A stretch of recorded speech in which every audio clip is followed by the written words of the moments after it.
choses dans le contexte marseillais à cet égard. Je pense que votre micro fonctionne.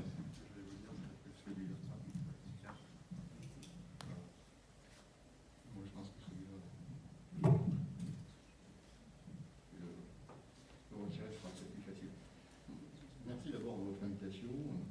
J'excuse Marie Aubert, qui est la préfète déléguée pour l'égalité des chances, qui vous a indiqué qu'elle ne pouvait pas participer à cette séquence du jour. Oh non. Alors, le micro est peut-être un peu faible, soyez un peu désolé, soit je repasse. Voilà, celui-là voilà, sera peut-être plus facile de s'exprimer avec ce micro. Donc je l'excuse parce qu'on sort d'une séquence un peu particulière sur Marseille. Vous le savez bien, Audrey Garino le sait bien, je crois qu'elle est encore mobilisée peut-être sur le sujet aujourd'hui encore. Il y aura des suites à cette séquence politique qui est importante, qui est historique, à vrai dire, même pour Marseille. On n'avait jamais vu un chef de l'État venir 3 jours dans une grande métropole, alors dans un contexte peut-être particulier, mais en tout cas de cette manière-là, et puis traiter de sujets qui sont importants et qui auront, je l'espère en tout cas, un lien avec les sujets qu'on traite ce matin. Traiter les problématiques d'accès à l'école, d'accès à l'éducation, les problématiques de transport, les problématiques de logement indigne, de développement de logement, la politique du logement. Il y a un lien évident avec les sujets qu'on traite ce matin. Alors après, je repartirai par rapport à votre question, qui est celle du partenariat, qui est fondamental si on veut aborder les problèmes tels qu'ils se posent aujourd'hui sur ce territoire. Alors le diagnostic a été fait, vous l'avez bien fait, voilà, on le connaît, on peut rentrer même un peu plus dans le détail, mais on sait qu'on est sur un territoire, en gros, sur Marseille en particulier, qui cristallise quand même les difficultés.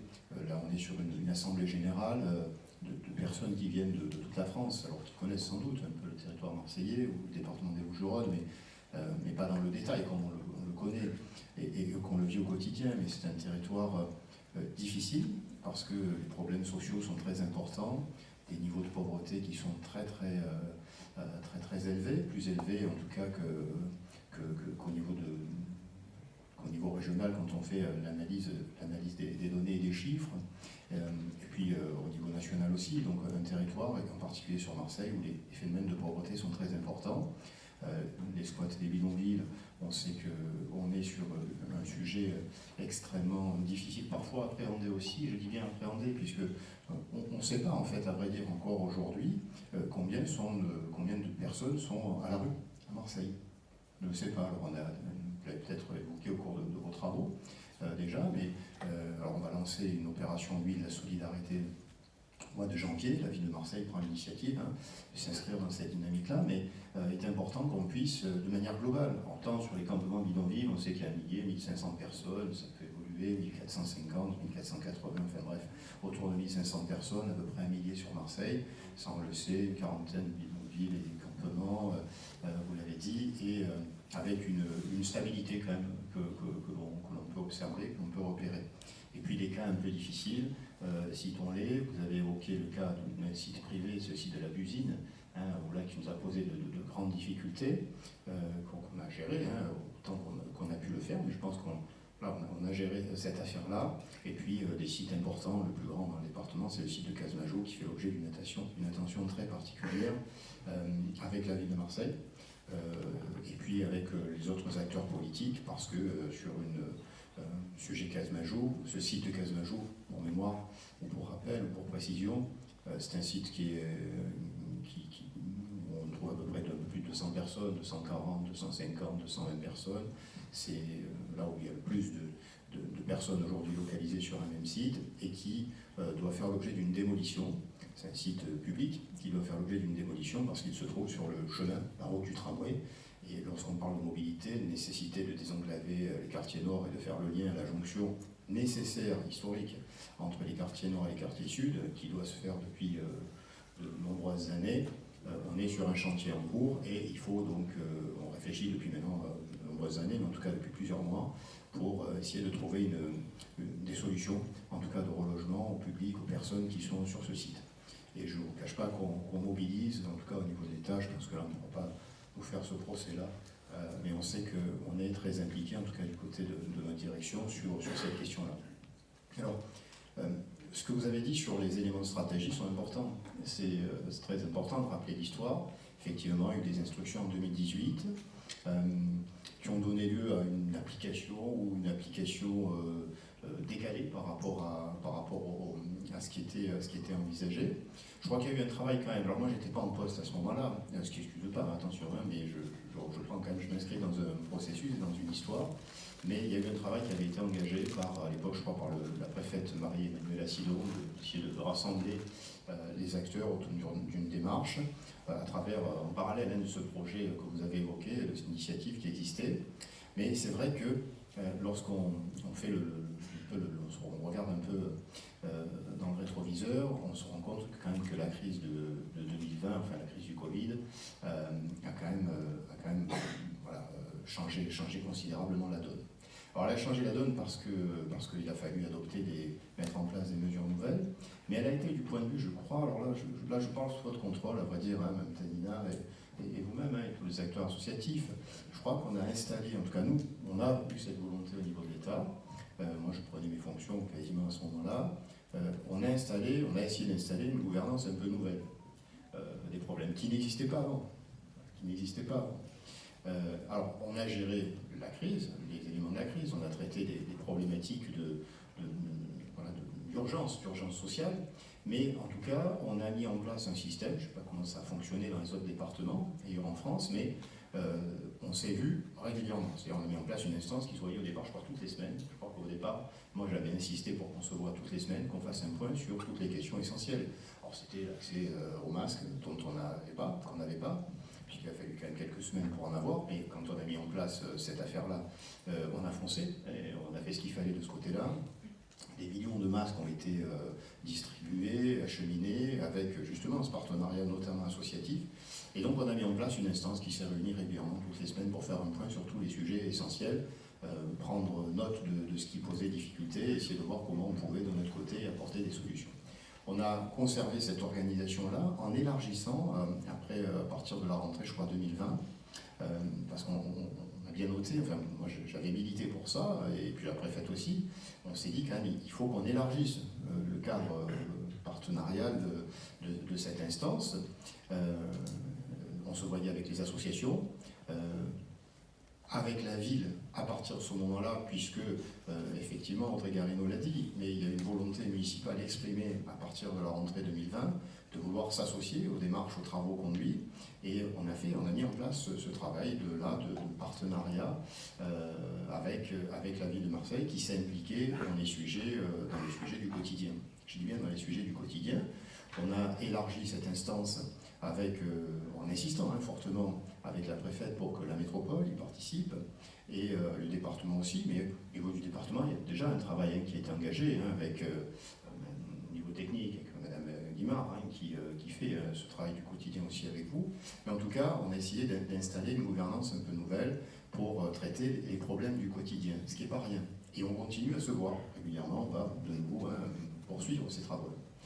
On a convenu au sein de cette instance qu'il serait intéressant, dans un contexte de crise sanitaire se terminant, et on espère qu'on sera sur le bon chemin avec le pass sanitaire, mais surtout la vaccination qui permet de faire voir l'avenir sans doute différemment et plus sereinement. On a convenu, dans le cadre de cette instance, qu'il serait intéressant qu'on se pose et que les associations, avec les acteurs publics, puissent réfléchir au-delà des aspects urgence sociale sur des éléments d'une stratégie à venir et à construire sur le territoire départemental et les différents sites qui sont concernés. Vous avez travaillé, c'est ce que vous avez présenté ce matin, ce travail n'est pas outil, mais c'est un travail qui sera précieux, qui sera très important pour l'avenir, et donc j'ai le sentiment, pour être en phase avec ce qu'on s'est dit lorsqu'on a travaillé au sein de cette instance, qu'on devrait pouvoir fabriquer avec justement la ville, qui manifeste son intérêt, sa volonté d'agir sur ces sujets, avec l'État bien sûr, et puis espérons-le, avec d'autres acteurs institutionnels, essayer de fabriquer des éléments d'une stratégie durable et un peu plus construite dans la durée. Donc on est un peu à la croisée des chemins, si j'ose dire, une crise dont on espère voir un peu plus le bout du tunnel, une volonté associative de travailler fortement en définissant des pistes pour l'action, une volonté de l'État de poursuivre son travail sur ces questions-là, et puis de travailler auprès des associations, auprès des acteurs institutionnels, des acteurs publics, des collectivités, pour faire en sorte que ces sujets soient mieux appréhendés, plus appréhendés, mieux traités, et qu'on agisse de manière plus efficace. Alors ça ne veut pas dire qu'on ne fait pas aujourd'hui, mais sans doute devrons-nous faire de manière plus harmonisée, plus fédérée sur ces questions-là, en tout cas espérons-le.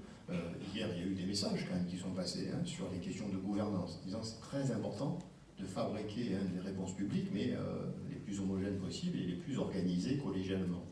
Alors quand je disais qu'on faisait des choses, oui, sur les questions d'accompagnement social, d'appui au réseau associatif, alors je ne vais pas faire un inventaire à Prévert de ce que l'État finance sur les territoires, auprès des acteurs, des associations diverses et variées, mais ils ne sont pas nombreux non plus à intervenir sur ces questions-là. Quand on a 7-8 associations majeures, enfin voilà, je ne les citerai pas pour ne pas les mettre en concurrence entre guillemets ou faire de l'ombre à celles que je ne citerai pas, mais en tout cas une dizaine d'acteurs associatifs qui sont très présents sur le terrain. Bon, on essaye, en tout cas avec les crédits de la DIAL, qu'on obtient chaque année, qu'on a obtenu cette année encore, de faire en sorte que sur les questions d'accompagnement, sur les sites, en matière éducative, d'accès à l'éducation, d'accès aux soins, d'accès à un certain nombre de dispositifs, au logement bien sûr, on puisse agir. On a également sur ce département, je le dis, mais parce que c'est un budget aussi qui est amplifié en dehors du budget DIAL. Je m'explique, on a un budget qui est alloué par le ministère à travers la DIAL, mais on a un BOP, un budget opérationnel de programme, le budget opérationnel de programme 177, qu'on mobilise également en démultiplication de ces crédits. Et donc on multiplie en gros par deux le budget d'intervention sur les questions, sur ces sujets-là. Donc c'est pas neutre, c'est pas rien, c'est pas tous les départements, en tout cas niveau étatique, qui font ça. Nous le faisons parce qu'on estime qu'il est important, il est nécessaire de le faire. Donc on ne part pas de rien. Voilà, on ne part pas de rien. La crise nous a appris, en tout cas, bon gré mal gré, à travailler différemment. On a voulu aussi travailler différemment parce que je le dis, les services de l'État sont fortement impliqués, ont pris beaucoup d'initiatives durant cette crise, en tout cas du côté de la cohésion sociale. Je crois qu'on peut montrer plusieurs exemples. On a pris quand même les devants pour faire en sorte que les actions puissent être conduites, ou des actions puissent être conduites, et qu'on puisse réagir en fonction des situations d'urgence sociale. En matière d'hébergement, vous avez dit, entre 2018 et 2019 aujourd'hui, c'est plus du tout la même situation. Car quand on a mis à l'abri, dans ce département en tout cas, les personnes qui devaient être évacuées, elles l'ont été durablement. En tout cas, la solution proposée était durable. On a des personnes qui sont à l'hôtel depuis plus d'1 an. On n'est pas sur des systèmes de mise à l'abri pour 5, 10 jours ou 15 jours. Voilà, on a mis des personnes à l'abri, vraiment durablement, avec des propositions faites en ce sens. C'est-à-dire, situation de crise, gestion de la crise, et sortie avec cette volonté de pouvoir agir. On a quelques éléments de contexte aussi positifs par rapport à ce que disait Audrey Garrido en termes de partenariat. On a, c'est vrai, sur les questions du logement, une situation tendue. C'est pas Audrey Garrido que je dirais, voilà. On sait que sur ces questions-là, on est sur une situation extrêmement complexe. On fait l'épisode de la rue d'Aubagne, tragédie de la rue d'Aubagne 2018, qui fait que les acteurs sont mis à travailler différemment sur ces questions-là. Donc la question du logement est appréhendée différemment. Dans le droit fil d'ailleurs, sans doute de ce qui a été initié, mis en place, on a obtenu, dans le cadre de l'appel à manifestation intérêt logement d'abord, que la candidature de la métropole soit retenue, et de la ville de Marseille. Alors, c'est un portage de la métropole, parce que ça s'adresse en premier lieu à la métropole, mais on a, nous, vendu cette affaire-là, entre guillemets, en tout cas porté la démarche au niveau national, en disant attention, c'est la métropole qui porte, mais elle porte avec toutes les collectivités, mais elle le porte essentiellement aussi fortement avec la ville de Marseille, parce que au sein de la métropole, la ville de Marseille, c'est la collectivité quand même capitale, voilà, c'est la ville capitale, mais c'est cette collectivité avec laquelle il faut travailler, et donc on a été retenu. Voilà, je dis bien on a été retenu parce que c'est une affaire partagée, collective. Alors il faut qu'on fasse vivre maintenant cette affaire-là. Donc il y a un partenariat nouveau, et donc il y a une occasion nouvelle, une perche qui est tendue pour faire en sorte que les acteurs travaillent différemment, en tout cas ville, État, département, métropole, sur ces sujets-là.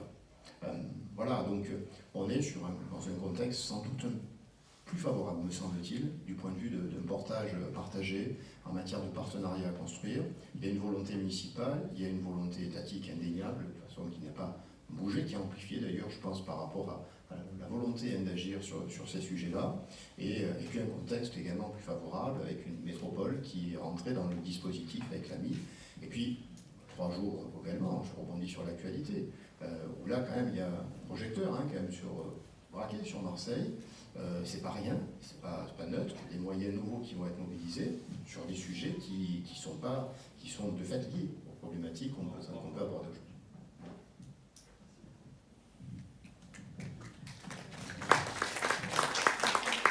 Il nous reste un petit peu moins de 20 minutes et je pense que des personnes ont certainement